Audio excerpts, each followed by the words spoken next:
Welcome to Ask the Mountlake Terrace Cop. I'm Teresa Whipple here with Sergeant Pat Lowe. Good morning. Good morning. How are you this morning? Good, thank you. Excellent. We were just talking about how it's sunny, but it may not last. Yeah, you said 10 o'clock it's going to start raining, Yeah, that's right. Yeah, so now you all know that we're doing this on one of the few sunny days that we've had in March.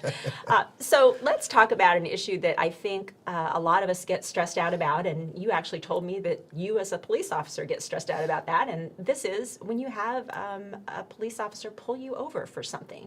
It is. And not necessarily you were stressed out about the pull over part, but stressed out about the fact that somebody's following you, right? Absolutely. Yeah. It's very stressful when a police officer gets behind you and you think you're doing everything right. You Yeah. always wonder, am I going to get pulled over? Am Yeah. I going to get a ticket? So even as a police officer, I've been one for many years, I still get a little bit stressed when that happens. So definitely. What is the protocol? I mean, I think some of us wonder, especially if we haven't maybe been pulled over before, are you supposed to stay in the car? Are you supposed to have your hands in a certain place? What's the best thing to do? Well, there's actually many different answers to that. The one thing you want to do is if you see the lights come on behind you, you want to try to pull to the right and find a safe place to stop your car as soon as possible. Okay. And then once you realize that the police officer isn't going to pass you and he actually pulls in behind you, then your stress level goes up a little bit. Yeah. Oh, you aren't going after that other person ahead of you. However, so a couple things you'll want to do is generally the police officer might approach you on the driver's side. Okay. So if you can have your information ready, your driver's license, your registration, your proof of insurance, kind of have that ready to go, have your window down, and have your hands visible. Okay.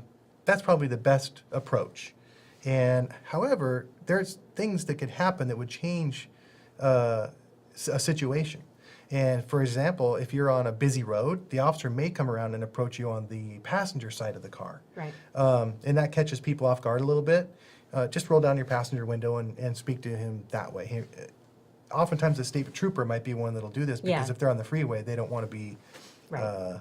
they don't want to be in danger. Correct. So definitely want to keep your hands visible. Don't make any, crazy sudden movements into your glove compartment unless you ask the officer. But generally, it's a pretty calm situation. There are times, though, when an officer may ask you to step out of the car. The best thing you can do is just cooperate and step out of the car, and they may move you to a safe position so they can have a conversation with you for whatever reason it may be. Okay.